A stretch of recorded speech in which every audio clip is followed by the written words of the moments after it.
কিন্তু ইভিএম মেশিনের সামনে তো গিয়ে সে আর ইভিএম মেশিন তৃতীয় কাউকে তো দাঁড়াতে দেব না। বিগত দিনে অভিষেক বাবু কি করেছে দেখার দরকার নয়। আগামী দিনে নির্বাচন 2024-এ নির্বাচন হবে, ইভিএম মেশিনের সামনে ভোটার আর ইভিএম মেশিন থাকবে, তৃতীয় কাউকে দাঁড়াতে সেখানে দেবে না আইএসএফ। ইচ্ছা হলে আইএসএফ কে ভোট দেবে, ইচ্ছা না হলে আইএসএফ এর বিপক্ষে ভোট দেবে। অভিষেক বাবুর পিছু ওখানে কোনো লোককে দাঁড় করাতে পারবে না, এটা আমি চ্যালেঞ্জ দিয়ে গেলাম। আর এই দুর্নামি, মস্তানি, ধমকানো, চমকানো, মানুষের অধিকার লুট করে নিও, এর বিরুদ্ধে ভোট আগামী 24-এ ইভিএম মেশিনে জবাব দিতে হবে। কি প্রস্তুত আছেন তো নাকি মায়েরা? প্রস্তুত আছেন তো নাকি? আমরা ভুলে যাচ্ছি না এই ডায়মন্ড হারবারের কথা, স্পেশাল ইকোনমিক জোন ফলতার কথা। সেখানে এক তৃণমূলের বড় নেতা আছে, স্পেশাল ইকোনমিক জোনটাকে শেষ করে দিচ্ছে, আর মমতা ব্যানার্জি কালীঘাটে বড় বড় কথা বলছে, তার ভাই বাবার ডায়মন্ড হারবার মডেলের কথা বলছে। দুজনকেই ধরাবে একসাথে, কোনো অংশে ছাড় হবে না। ওখানকার মানুষের জীবন জীবিকা আজকে বিপন্ন। ওখানে নতুন কলকারখানা তো হওয়া তো দূরের কথা, ওখান থেকে কলকারখানা উঠে চলে যাচ্ছে, ফলে ক্ষতিগ্রস্ত কারা হচ্ছে? ওখানকার যারা ডে লেবার, দিন মজুরির যারা কাজ করত, তারা কাজ হারিয়ে হাহাকারে তাদের দিন কাটছে। আর মমতা ব্যানার্জি বা অভিষেক ব্যানার্জি বড় বড় গণতন্ত্রের বুলিয়া ওড়াচ্ছে।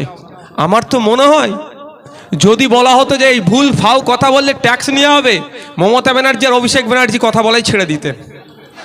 আমি ভেবে পাচ্ছি না।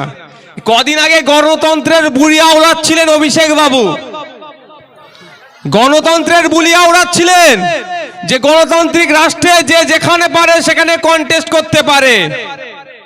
কদিন আগে শুনছিলাম আর হাসছিলাম, যাদের হাতে গণতন্ত্র সব থেকে বেশি আক্রান্ত তারাই বেশি আবার গণতন্ত্রের বুলিয়া ওড়াচ্ছে। কি বলছিল? যে মোদিজি এসে কন্টেস্ট করুক, হ্যান করুক, অনেক কথা বলছিল। ব্যাপারটা হচ্ছে গতকাল থেকে যে ঘটনা ঘটছে, অভিষেক বাবুর কি কানে যায়নি? তো তিনি তিনার দলের দামাল ছেলেগুলোকে কেন আটকাচ্ছেন না? তবে একটা কথা বলে রাখি, সে যারা এখানে চড়ানোর নেতা যারা ডিস্টার্ব করছেন, শাহজাহান শেখের মতো আপনারা বড় নেতা নয়, অনুব্রত বাবুর মতো কিন্তু আপনারা বড় নেতা নয়। আর ধরলে আমরা কিন্তু অভিষেক বাবুকে ধরবো না, যে আমার ভাইকে ডিস্টার্ব করেছে তাকেই কিন্তু আমরা ধরবো, এটা মাথায় থাকে জানো। তার জবাবটা আপনার কাছ থেকেই নেব। আমি ভেবে পাচ্ছি না, গণতন্ত্রের বুলিয়া ওড়াচ্ছে আর গণতন্ত্রকে হত্যার খেলায় এরা মেতে উঠেছে। গণতান্ত্রিক রাষ্ট্র, মানুষের অধিকার আছে, মানুষ যাকে চাইবে তাকে ভোট দেবে, যার মিটিং মিছিলে ইচ্ছা যাবে তার মিটিং মিছিলে যাবে। এইটাই তো গণতান্ত্রিক রাষ্ট্র, এটা তো ডেমোক্রেসি। কিন্তু এই ডেমোক্রেসিতে আমরা কি দেখছি? নামে ডেমোক্রেসি দিয়ে রেখে দিয়েছে, পিসি ভাইপো ছাড়া আর কোথাও যাওয়া যাবে না। সময় এসেছে পিসি ভাইপোকে একসাথে কালীঘাটে পাঠাতে হবে, সময় এসেছে। সত্যি আমি অবাক হয়ে যাচ্ছি, আমরা স্বাধীন দেশে বসবাস করছি তো নাকি? স্বাধীন বাংলায় নাকি? তো না, পরাধীন দেশ পরাধীন বাংলায় আমরা বসবাস করছি। বিরোধী রাজনৈতিক দল করার জন্য কোনো সময় পুলিশকে চাপ দিয়ে ধমকানো চমকানো হচ্ছে, কোনো সময় গুন্ডা মস্তানকে দিয়ে মারধর করানো হচ্ছে, কোনো সময় মিথ্যা কেস দেওয়া হচ্ছে, বিভিন্নভাবে ডিস্টার্ব করা হচ্ছে। তবে একটা কথা, আমার আগে মাস্টার সাহেব বললেন, ঐতিহাসিক বিপ্লবের কথা বললেন, আমি আপনাদের বলবো, আপনাদের মাধ্যমে তৃণমূলী বন্ধুদের বলবো, পৃথিবীর বিপ্লবের ইতিহাসগুলো দেখুন। ধমকে চমকে সেনা দিয়ে, পুলিশ দিয়ে, গুন্ডা দিয়ে বিপ্লবকে আটকানো যায়নি। ইন্ডিয়ান সেকুলার ফ্রন্ট সেই সমাজ ব্যবস্থার বিপ্লব আনতে চলেছে। দূষণমুক্ত সমাজ ব্যবস্থা চাই, শোষণমুক্ত সমাজ ব্যবস্থা চাই, এর বিপ্লব আনতে চলেছে। এই গুন্ডা মস্তান ধমকে চমকে আইএসএফ এর লড়াইকে এরা আটকে রাখতে পারবে না। হয়তো কিছু সময়ের জন্য আমার কর্মীর হাত ভেঙেছে, মারধর করেছে, মিথ্যা কেস দিয়েছে, এই সাময়িক সময়ের জন্য। আমরা আমাদের লক্ষ্যে অবিচল, আমরা আমাদের লক্ষ্যে পৌঁছাবো। সমাজকে দুর্নীতি মুক্ত করব। বালিচোর, গলুচোর, কয়লা চোর, চাকরি চোর যারা আছে তাদের হাত থেকে সমাজকে মুক্তি দেব। চাই সে পিসি ভাইবো হতে পারে, ব্লকের নেতা হতে পারে, পাড়ার নেতা হতে পারে, যেই এই চোরের সাথে যুক্ত তাদের হাত থেকেই সমাজকে মুক্তি দেব।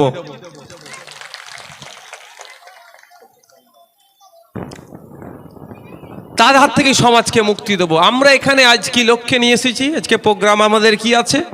কেন্দ্রের যে বিজেপি সরকার আছে তার যে সাম্প্রদায়িক রাজনীতির বিরোধিতা করে এবং আমাদের রাজ্যে যে তৃণমূল কংগ্রেসের সরকার চলছে তার দুর্নীতি, অপশাসন এবং বিরোধী কণ্ঠকে যে রোধ করার চেষ্টা চলছে, এর বিরুদ্ধে আমাদের জনসভা। আমি ধন্যবাদ জানাই, এত মানুষ উপস্থিত হয়েছেন এত ভয়কে উপেক্ষা করে।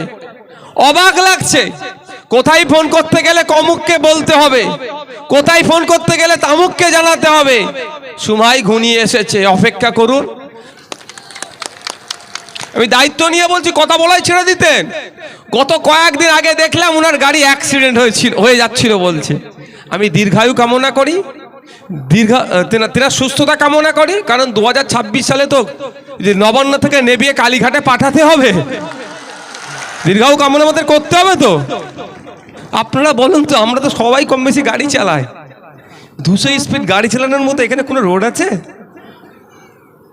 হ্যাঁ, বলতে টয়োটা গাড়ির ড্যাশবোর্ড খুলে চলে এসেছে। আমার টয়োটার মতো অত দামি গাড়ি নয়, আমার মাহিন্দ্রার গাড়ি দেখুন তো, ড্যাশবোর্ড খুলে আসে না। তুমি বাবু বেল্ট পরুনি, মাথা যে ঠুকেছে।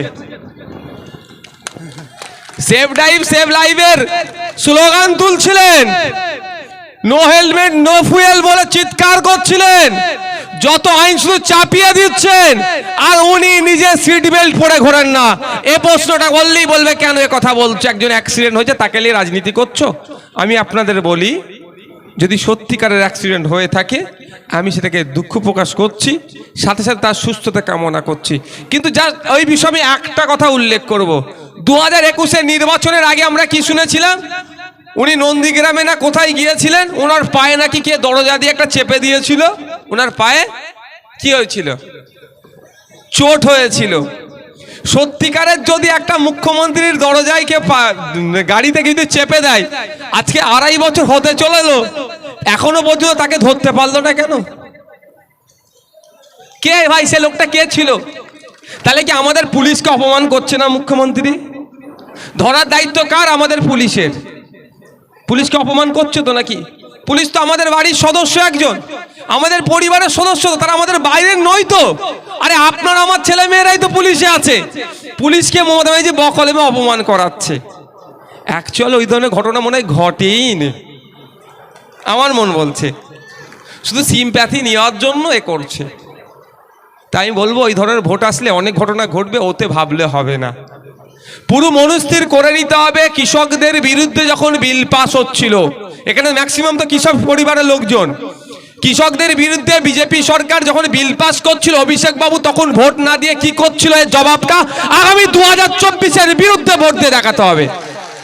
15 লক্ষ 14 লক্ষ মানুষ ভোট দেয়, তার একটা জনপ্রতিনিধি তৈরি করে কিসের জন্য? ওখানে পাঠাবে পার্লামেন্টে, মানুষের বিপক্ষে কোনো বিল আসলে, জনগণের বিপক্ষে কোনো বিল আসলে, জনবিরোধী কোনো বিল আসলে তার বিরোধিতা করা, তার বিপক্ষে ভোটদান করা। তখন উনি কি করছিলেন? আপনাদেরকে সিএএ দেখিয়ে তো খুব ভয় দেখায়, ভোট নিয়ে নেয় অনেকের কাছ থেকে। যখন সিএএ যখন হচ্ছিল, অভিষেক বাবু তখন কোথায় ভোট দিয়েছিল একটু খোঁজ নিয়েছিলেন? অভিষেক বাবুকে বলতে বলবেন। আমি এই জায়গায় দাঁড়িয়ে বলে যাচ্ছি ডায়মন্ড হারবার থেকে, অভিষেক বাবু সিএর বিপক্ষে ভোট দিয়েছে কি দেয়নি, এটা উনাকে জোর গলায় বলতে বলবেন। দেখবেন পিসি ভাইপো এই বিষয়ে মুখ খুলবে না, খোঁজ নিলে দেখা যাবে হয়তো সিএর পক্ষেই ভোট দিয়েছে। আপনাদের এমপি আপনাদের ভোট নিয়ে সিএর পক্ষে ভোট দিয়েছে, খোঁজ নিয়ে দেখুন। তাহলে আমরা কাকে পাঠাচ্ছি? কাকে আমরা পাঠাচ্ছি? যেখানে ন্যাশনাল অ্যাভারেজ হচ্ছে 100 দিন উপস্থিতির মধ্যে 79 দিন, ন্যাশনাল অ্যাভারেজ হচ্ছে 79 দিন এমপিদের উপস্থিতি। সেখানে অভিষেক বাবু অর্থাৎ আপনাদের বর্তমান যিনি এমপি আছেন, বর্তমান কেন বললাম?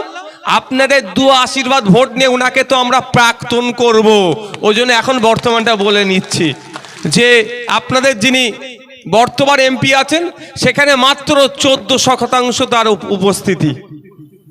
যেখানে ডিবেট করার জায়গা যেখানে অভিযোগ জানানোর জায়গা, এই ডায়মন্ড হারবার বাসীর লোকসভা এলাকার সেই ফলতা থেকে শুরু করে বিষ্ণুপুর থেকে শুরু করে ডায়মন্ড হারবার থেকে শুরু করে বজবজ থেকে শুরু করে মেটিয়াপুরুষ যে যেখানকার এলাকার মানুষের চাওয়া পাওয়া অভাব অভিযোগের কথা কি করবে? পার্লামেন্টে গিয়ে বলবে। এই বলার উপস্থিতিতেও মাত্র 14% আপনাদের এলাকার বর্তমান এমপির উপস্থিতি, মানে উনি তো যেতে চাইছেন না। যেখানে ন্যাশনাল অ্যাভারেজ হচ্ছে 79% অর্থাৎ 79%, সেখানে মাত্র 14% এই অভিষেক বাবুর উপস্থিতি। তাহলে অভিষেক বাবু তো যেতে চাইছে না, তাহলে আবার পাঠাবার কি দরকার আছে তৃতীয়বারের জন্য? উনাকে বলুন, উনি অনেক গিয়েছেন, দিল্লি যেতে আসতে অসুবিধা হচ্ছে, আপনি কালীঘাটেই থাকুন, এর বাইরে আপনাকে বার হতে আর হবে না। হবে তো নাকি মায়েরা? না ওই 500 টাকা দিয়ে ভুলিয়ে দিয়েছে বলে মায়েরা 500 টাকা দিয়ে ভুলিয়ে দিলে হবে নাকি?